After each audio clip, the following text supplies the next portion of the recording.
সবাই কেমন আছো? আশা করি ভালো আছো, সুস্থ আছো। তো আমিও ভীষণ ভালো আছি। তো আজকে শরীরটা একটু ভালো আছে, কয়েকদিন শরীরটা ভীষণ খারাপ ছিল। তো আজকে একটু ভালো আছি। তো এখন আমি চলে এলাম রান্না করতে। তো দেখো, চালটাকে ভালো করে ধুয়ে নিয়েছি কল থেকে, আর হাঁড়িটাকে দেখো ছাই মাখিয়ে নিয়ে গেছি, কাঠের জালে রান্না করবো তো তার জন্যে। আর ছাই মাখিয়ে নিলে কী হয় বলো তো, তাড়াতাড়ি মানে কালিটা মাজার সঙ্গে সঙ্গে কালিটা উঠে যায়, কালিটা আর হাঁড়িতে থাকে না। দেখো অল্প একটু মাজলেই সার্ফ দিয়ে উঠে যায়। তো তার জন্যে আমি দেখো আগে হাঁড়িতে ভালো করে মাখিয়ে নিয়ে একটু রোদ খাইয়ে নিয়েছি, শুকিয়ে গেছে। আর এখন আমি জল দেবো, দিয়ে চালটাকে হাঁড়ির মধ্যে দিয়ে দেবো।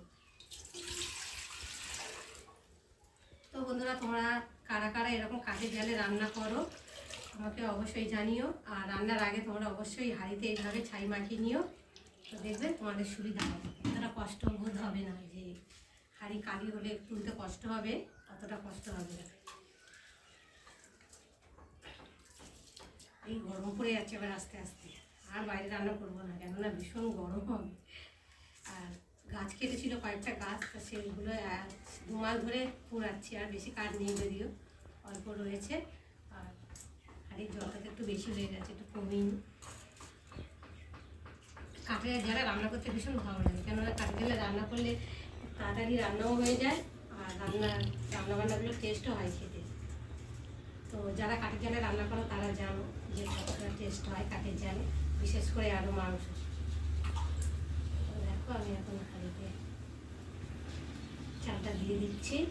আর এই যে বাজারঘাট করে নিয়ে এসেছি, গাজর, উচ্ছে, তারপরে বিনস, কুমড়ো, আলু, পেঁয়াজ, এগুলো আলু নিয়ে এসেছি। দেখো 2.5 কেজি আলু, একটু বয়ে তো আনতে পারি না, কষ্ট হয়, জন্য অল্প অল্প করে নিয়ে আসছি।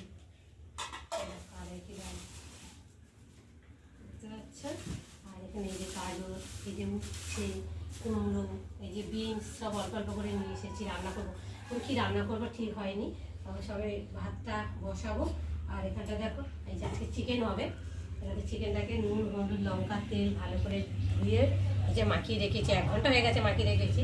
তো যতক্ষণ মাখিয়ে রাখবে চিকেন, ততক্ষণ মানে টেস্ট হবে, আর নুন, হলুদ সব কিছুই ঢুকবে। রান্না করতে চলে এসেছি। তো দেখো ভাত হয়ে গেছে, আর এখানে মশলা টশলা করে রেডি করে নিয়েছি।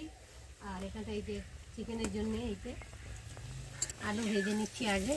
তাহলে আলুটা ভাজা হয়ে গেছে, এখন আমি আলু একে একে তুলে নেবো আলুগুলোকে। পাত্রের মধ্যে একটু জল আছে, একটু মুছে নিই।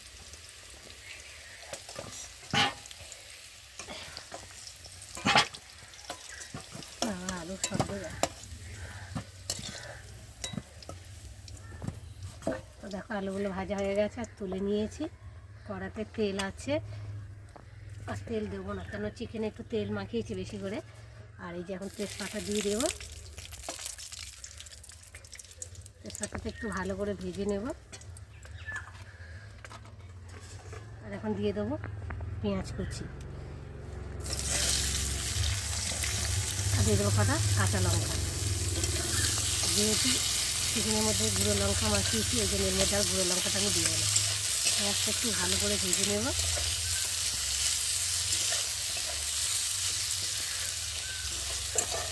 একটু অল্প করে নুন দেবো, যাতে পেঁয়াজটা তাড়াতাড়ি নরম হয়ে যায়।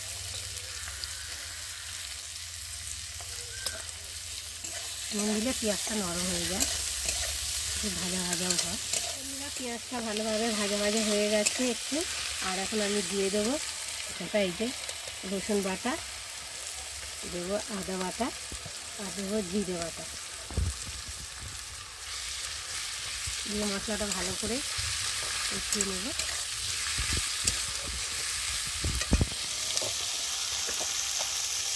আর এবার দিয়ে দেবো হলুদ গুঁড়ো।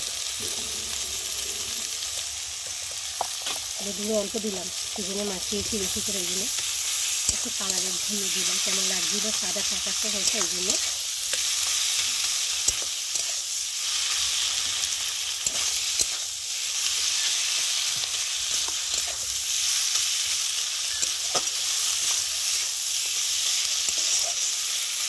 চলো কষিয়ে নিই। দেখো মশলাটা ভালোভাবে কষানো হয়ে গেছে, আর মশলা থেকে তেলও ছেড়ে দিয়েছে, আর মশলা থেকে দারুণ একটা গন্ধও ছেড়েছে। তো বন্ধুরা, এখন এই যে মেখে রাখা চিকেনটাকে দিয়ে আমি ভালো করে কষিয়ে নেব।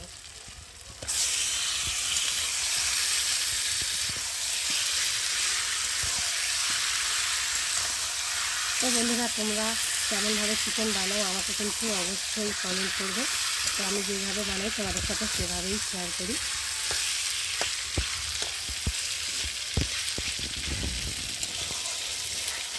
দেখো এখন আমি ঢাকা দিয়ে ভালো করে কষিয়ে নেব। আমার চিকেন কষানো হয়ে গেছে আর চিকেন থেকে তেলও ছেড়ে দিয়েছে, দেখো কত সুন্দর। আর চিকেনটা কালারটা দেখো অনেকটা চেঞ্জ হয়ে গেছে। আর এখন আমি এই যে ভেজে রাখা আলু আর টমেটোটা দিয়ে ভালো করে আরও একটু কষিয়ে নেব। টমেটোটাও কষানো হবে, চিকেনটাও কষানো হবে, আলুটাও কষানো হবে।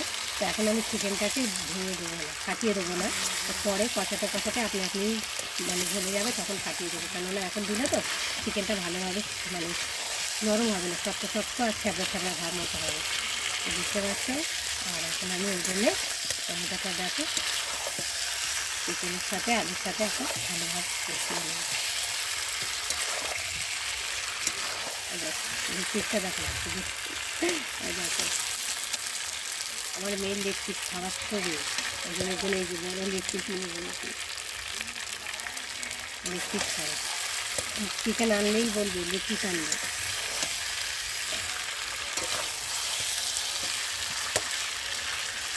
চলো বন্ধুরা একটু ভালোভাবে কষিয়ে দিই। বন্ধুরা আমার চিকেন কষানো হয়ে গেছে, দেখতে পাচ্ছি। আর টমেটোটা দেখো চিকেনের সাথে কষাতে কষাতে টমেটোটা গলে গেছে। আর আমার ফাটাচ্ছে হলুদটা খুন্তি দিয়ে। তো দেখো আর বেশি কষাবো না, অনেকখানি মানে অনেকটাই সময় ধরে কষানো হয়ে গেছে। আর এখন আমি চিকেনে জল দিয়ে দেবো, আর নাচতেও পারছি না।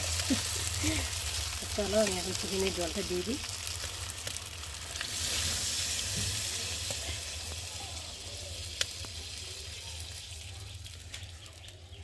এক কড়া হয়ে গেছে, একটু বেশি করে জল দিয়েছি, কেননা আলুগুলো তো সেদ্ধ হবে, চিকেনটাও সেদ্ধ হবে। আর এমনি পোলট্রি মুরগি তো বেশি মানে সেদ্ধ হতে সময় লাগে না, তাড়াতাড়ি গলে যায়, কষাতে কষাতেই গলে যায়। তো চলো এখন ঢাকা দিয়ে ফুটিয়ে নেবো। আমার চিকেন তৈরি হয়ে গেছে, আর এখন নামিয়ে নেবো। নামাবার আগে একটু মিট মশলা দেবো। দেখো মিট মশলা দিলে টেস্ট হয়, খেতেও ভালো লাগে, আর কালারটা খুব সুন্দর হয়। দেখো দিয়ে এলাম।